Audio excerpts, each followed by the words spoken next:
What is going on, everyone, and welcome back to my channel. I hope you're all doing well. Now, in today's video, I'll be finding out the internet's best answers to the question, what is the life hack that seems fake but is a true lifesaver? If you're having trouble staying awake in class or at a meeting, see how long you can keep one of your feet slightly lifted off the ground. Wait, that actually works? I could have done with that in uni, but hey, good to know. If a man is in an accident, car, ladder fall, etc., and he gets an erection, don't move him. He has a spinal injury. Okay, I've already learned so much in literally 10 seconds. That's incredible. During pollen season, rinse your hair before bed. Otherwise, you're literally just depositing pollen onto your pillowcase every night and then rolling your face in it all night. And then multiply that by how many nights you use the same pillowcase. Wow, I mean, that one is very simple, but yeah, it makes a lot of sense. Rubbing vegetable oil, or any cooking oil, on your hands after you cut up jalapenos or other hot peppers. It gets rid of the awfulness that would normally be left on your hands from the peppers. I rub my hands with oil and then wash it off with dish soap. I can totally remove my contacts after doing this. It's crazy how well this works. Yeah, well, it may be crazy, mate, but your username is Paul Rudd's Butthole. I'm not sure if I trust information coming from Paul Rudd's Butthole, but hey, it sounds decent. True lifesaver. If you are ever attacked by a dog, push your forearm into the bite. This pries the jaws apart and prevents them from clamping down. If a dog is attacking you, the best thing you can do is offer your forearm. Push as far back as possible and then grab the dog by the scruff of its neck with your other hand to hold it. The dog is now functionally muzzled and you have control of its head. The sooner and harder you push into the bite, the less damage the bite will do. That is so, paradoxical, I guess. I mean, you're pushing into his mouth, but you'll be less damaged. Genius. Yell at your vacuum cleaner to get your dogs to stop barking at it. Wait, this actually works? I mean, I don't have a dog, but those of you with dogs out there, please try this and comment down below if it works. That's incredible if true. Using your turn signal actually can help other drivers know which direction you plan to go and makes driving safer for everyone. The sarcasm in this. Wow, that can be a real lifesaver, man. Using your signals when you're legally supposed to. Insane. Whenever you accidentally set off your smoke alarm, give your pets a treat so they learn to come to you when there actually is a fire and you need to escape. Genius again. So clever. I mean, I'm not really sure how that would work with my snake. He doesn't tend to come to me, big old Marty, but maybe with like a dog or a cat that would work a little bit better. Counting really slowly with the goal of reaching 150 is a decent way to fall asleep. If you have any thoughts during it, just let them play out. And if you forget what number you're on, just go from what you last remember. If you make any major movements, just start again. The goal is to force your brain into slowing down and not having any jerky motions or thoughts, and eventually reaching such a level of carelessness that you eventually fall asleep without realizing. It's helped me quite a few times, especially with rain sounds. I hope it helps some of you too. Well, any insomniacs out there or people that just struggle falling asleep, that sounds like it could work. I'm not sure. Give it a go. All your kindling for a fire is wet, and all you have is matches and snacks. Any corn chip will light into a ball of flames. Really? Wow, okay. If your car is overheating, turn your heat onto full blast. When you turn the heat on in a car, it pulls heat from the engine into the cab, thus cooling the engine. I was taught this in driver's ed 23 years ago. When in high school, my buddy's car would run really hot, so I told him to turn the heat on. He wouldn't. I had to convince him it was true by saying I would pay for the resulting damage if the temp didn't go down. It was the winter time and the heat was so dang hot we had to roll the windows down. But we watched his engine temp drop. The thing with that is, I guess, you would think turning the heat on in a car would make it even hotter, and the engine as well, but I guess it has the adverse effect. I don't believe it's especially uncommon, but if no one's ever told you, it would seem counterintuitive. Yes, it definitely would. Makeup remover on deodorant stains. Vic Seller randomly brought it up while talking to chat on Twitch. My husband has a lot of t-shirts with white/stained armpits, so I gave it a shot. And it worked. Okay, interesting. Vinegar in a plastic bag with a rubber band tied around any faucet will make the faucet like new. I'm talking decade-old rust and stuff gone, and water flows like the first day. From the amazing book The Gift of Fear by Gavin de Becker. a woman alone who needs assistance is actually far better off choosing someone and asking for help as opposed to waiting for an unsolicited approach. The person you choose is nowhere near as likely to bring you hazard as is the person who chooses you. Very, very good advice. Run your wrists under cold water or rub an ice cube on your pulse points to cool down all over quickly when you get overheated.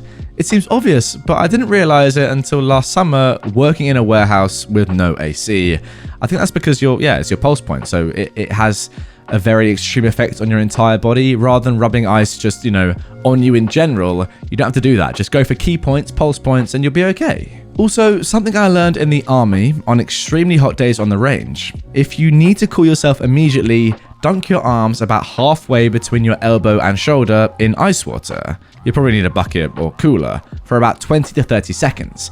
Then lift your arms over your head straight up and you'll literally feel your body completely cool from top to bottom as it moves down. I'm doing this right now. That actually works? If you're working outside and it's very hot, just have it ready, just in case. It's required by the army, once it gets hot enough, to have sheets in ice water to cool anyone that becomes a heat casualty. So it makes sense if you're out mowing your yard or doing work when it's hot.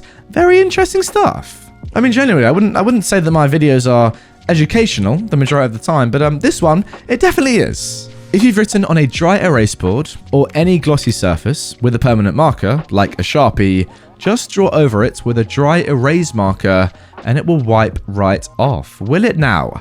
I need to try this. You know what, guys? Drop a like on this video if you want to actually see me try these life hacks in a random one-off video. Let's say if I get 7,500 likes, I'll do it. Quite high, but I kind of want to give it a go. Smell is closely associated with memory. If you're studying for an exam, buy an odd-scented eraser, like pickle scent. Every time you try to memorize something, take a sniff. Take that eraser to the test and sniff it when you're having trouble remembering an answer. That is kind of one that I already know, but I wouldn't use it in this context, to be fair. You know when you're thinking of an old memory or you come across a smell that you haven't smelled in so many years and you're like, oh my god, and all the memories come flashing back into your brain. I completely understand the effect that smell can have, but using it in a practical sense, like an exam, that's very clever. Being extra nice to strangers when you need help will get you really far, oftentimes further than you expect. Customer service especially. Seriously, the secret to getting amazing customer service is to just use your manners. It's my job to help you out where I can, but if you're nice, I'll probably move heaven and earth for you. Learn how to fall, where to hit, how to disperse energy. It can really save you in uncertain situations. I'm not sure about, if there was a situation where I was suddenly falling off of something, yeah, it'd be good, but how do you go about learning how to fall? It's all well and good saying learn how to fall. How do I do that? Is there a class like Falling 101? If there is, and you teach Falling 101, hit me up in the comments. Cheers, guys. Write a list and cross stuff off when you accomplish the teeniest thing. It builds momentum. This is something that I'd love to do more of, and I don't because I'm too lazy. Leave me alone. I hesitantly submit squeegeeing yourself off before getting out of the shower. What is squeegeeing? It's so simple, I was dubious. But just use your hands to quickly wipe off excess water, and bingo, you're not cold getting out. Okay, thanks. I was a bit worried there that squeegeeing meant something else. When you hear squeegeeing yourself off, maybe it's just me, but my mind was wondering. I don't really understand why you need to do this though. Just, as long as you put a towel on your head after you get out, if you've washed your hair, the coldness will go away. I think your hair is the thing that makes you cold most of the time. I don't really see this as an issue. Let me know if I'm wrong. I don't know. If you're in college, don't buy your textbooks until you actually need to use them. I've saved hundreds of dollars by not buying required textbooks that we never used. Or, and here's a little bit of information, do what I did and just don't buy any textbooks at all and wing it. Don't do that, but that's just what I did. So, yeah, moving on. The cheapest, most effective, and safest insecticide against roaches, especially those huge water bug roaches that we have in the south, is a spray bottle of mostly water with just a little liquid dish soap in it. Shake the bottle and get the water a little foamy, then spray the roaches. They will run, scrabble, and attempt an escape, of course, but they will die. The soap film suffocates them faster than any chemicals will.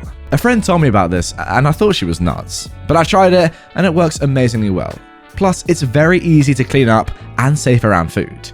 Not that you want to spray soap water on your food, but it works very well. If you eat... Okay, I'm not going to lie, guys. I've just had a little scan through this one. I'm not sure I can read this one out, but screw it, we're going to go for it. If you eat something super spicy, take some petroleum jelly and spread it on your butthole before you poo. It will keep you from feeling like you poop lava. My God. Petroleum jelly, you say, on your butt. I'm speechless, guys. I mean, yeah, I completely agree with this comment. I have no idea if this is true, but it is hilarious. Someone let me know as well. Give it a go, guys. If you're planning on having a little spicy Mexican meal tonight or whatever, give it a go and come back with your progress. I'm really interested. If you start to cough while eating or drinking, essentially the went down the wrong pipe, immediately lift both your arms up in the air and keep them held up for a few seconds. The act opens your airways and will allow you to catch your breath. Also helps food or drink travel downward. My mother-in-law taught us this, and it's now second nature.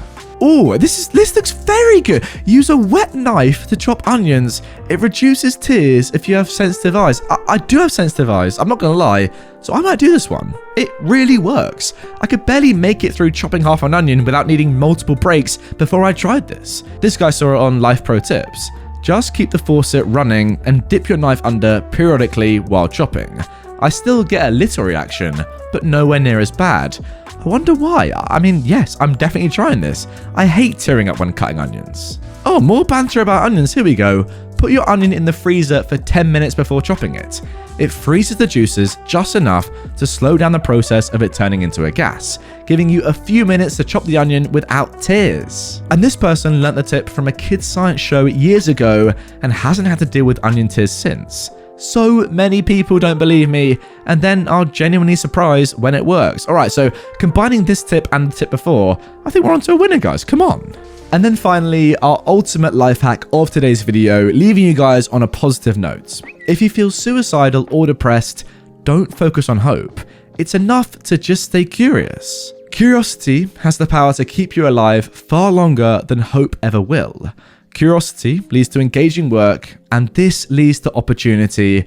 Wow, that is really inspiring. And there we go, everyone. That is going to do it for this Ask Reddit video. I really hope you found something that was, slightly, well, educational, more enjoyable, or something that you thought, you know what, that would never work for me. And maybe that was the case with a couple of these answers, but hey, there must be something in there which just makes you think a little bit. And that was the point of this video, to try and make you think, you know what, I'm going to give that a go. For me, the onions, that's very interesting. If I can put an onion in the freezer and then run my knife underwater at the same time, genius. I mean, I hate the tears that come on my face when I cut onions as much as the next person. So yeah, I'll try that out. If you are new to my channel and you want to watch more AskReddit videos, check out a couple on screen right now. This one, I'm not gonna lie guys, is very funny, so watch it. This one is less funny, but also still quite funny. So if you've already seen this one, this is your next best bet. Give it a try, you'll love it. If you are new to my channel as well, please do hit this button and subscribe for daily Reddit videos. And with that all being said, I will see you guys tomorrow with a brand new one. Take care.